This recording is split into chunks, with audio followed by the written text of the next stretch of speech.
Welcome, ladies and gentlemen. Thank you so much for your great support always. I'm so grateful for your continued support to this channel. Thank you so much, ladies and gentlemen. A fight has erupted in between members of parliament, governors, and William Samoei Ruto. Reason being, William Ruto behind the scene is now forcing these members of parliament to adopt the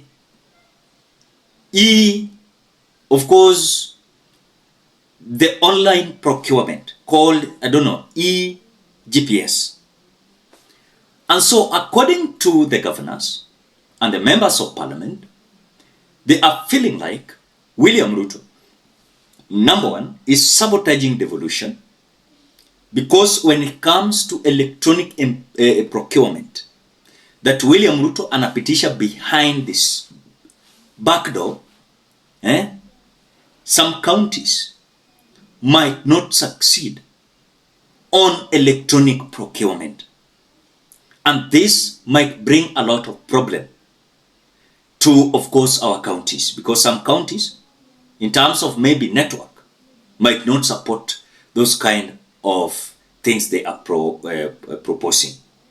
So the problem that is arising in between members of parliament, governors combined, against William Ruto, is that William Ruto is forcing these members of parliament to approve and pass the bill. But members of parliament are coming out to say, ole wako, tumekuwa tukipass bills zinakufavor. We want you to know that we are so powerful.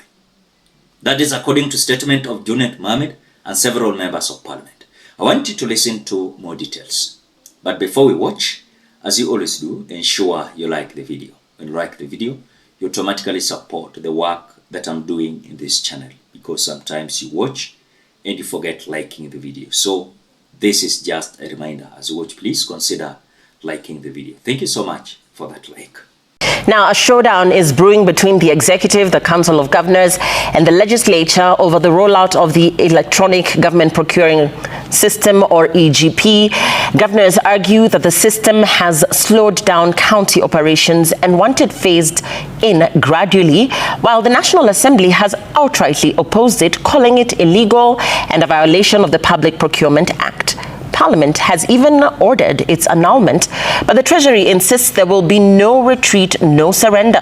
Malita Oletenges reports. The government's rollout of the EGP system across all public procurement entities effective July 1st through a Treasury circular has rattled both the National Assembly and county governments.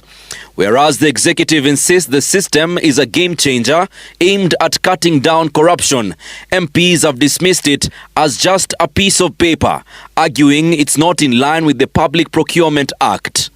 Some parts of this country do not have internet, Mr. Speaker.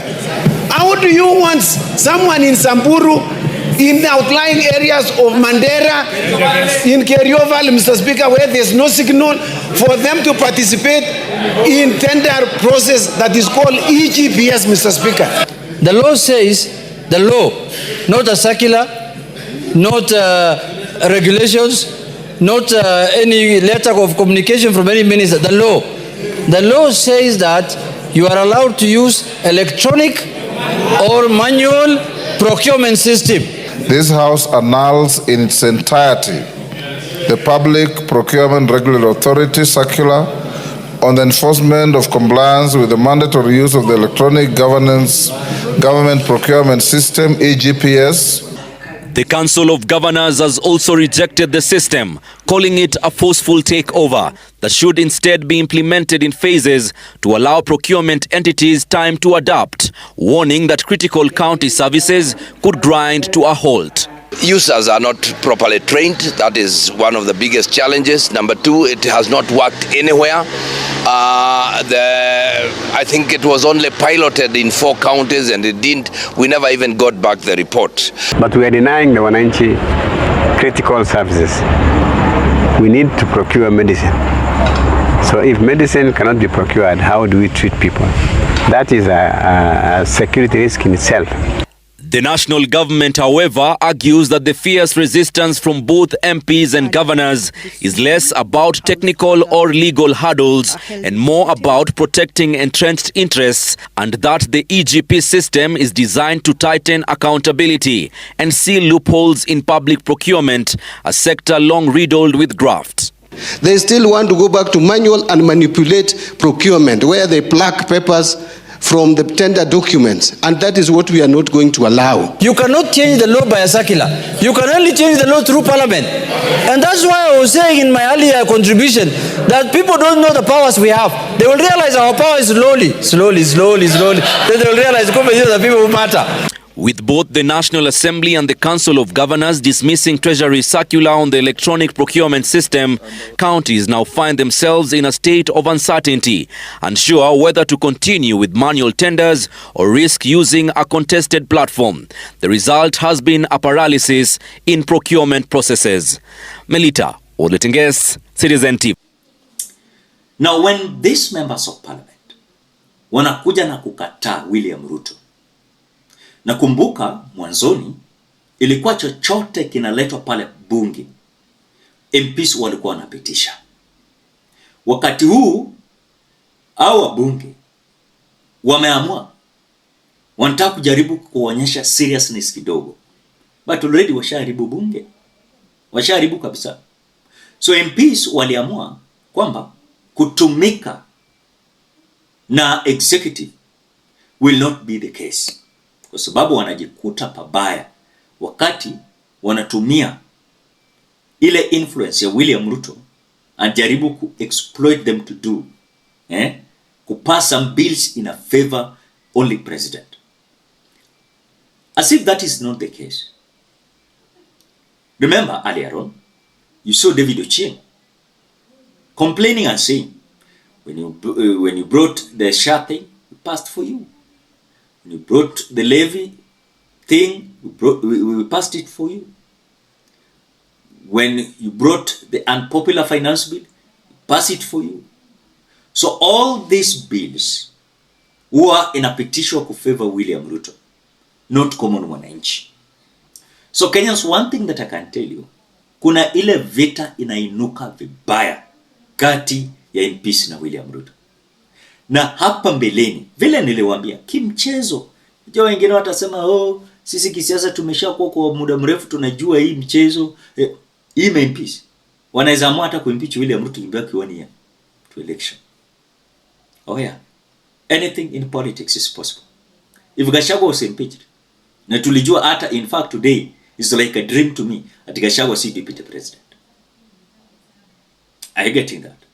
So all the scenarios you're seeing in politics, even one day, even 1 hour, can even be relevant to 1 year. So when you look at all these dramas that are arising in between the members of parliament and the president and the governors, Ruto is demeaning the devolution. Ruto is is trying to demean the parliament. Ruto is trying to capture and make the parliament standard, because what he wants is final. You speak, you shout, you heckle. The decision he has made in status, that is what he wants the members of parliament to do. And that is why recently, since William Ruto called them that they are corrupt, the members of parliament have decided enough is enough. We are not going to keep quiet, listening to William Ruto destroying us. We are so powerful. We have powers to do what we want. And that is why you can see these members of parliament are now coming out to tell William Ruto, we are not going to pass this so-called electronic procurement. This is likely to affect our counties. Though it might be good, but they are being pushed by force, by fire. Don't pass it, you face the wrath. Don't pass it, you face the consequence. So remember, the members of parliament are standing on their feet, saying, we are not going to sit back and relax. we are going to show you we are powerful. On the other side, the governors are also coming out to express their feelings. See, we are not going to accept William Ruto interfering with devolution. Remember, the same guy rejected all this constitution you're seeing. All this constitution. He rejected. When Akina Raila and Kibaki said yes, William Ruto was among those individuals who are saying no to the constitution. Don't expect William Ruto to implement this constitution. In fact, he rejected it. Some individuals have seen many a times saying that William Ruto is benefiting from this constitution. But again, he is interfering with this constitution. He is fighting hard this constitution. He is bringing down this constitution. He is demeaning this constitution, rendering the constitution powerless. And that is why today members of parliament cannot reason beyond their long noses. In fact, even some of their statements in parliament is just pure threats, but nothing they can do. Because it seems like the executive is so powerful than the legislature. Remember, these three arms of the government, we have legislature, executive, and judiciary. They work hand in hand, but they are independent. They must relate in working, but in terms of, for example, making laws, representing oversight, that is legislature. Implementing executive. Wale ambao wanaangalia the law imefuatiliwa vizuri, judiciary. What do you think? Drop your opinion at the comment section below. Otherwise, thank you so much because of your great support. Please consider subscribing, liking, commenting, and sharing this video. Till we meet in another video.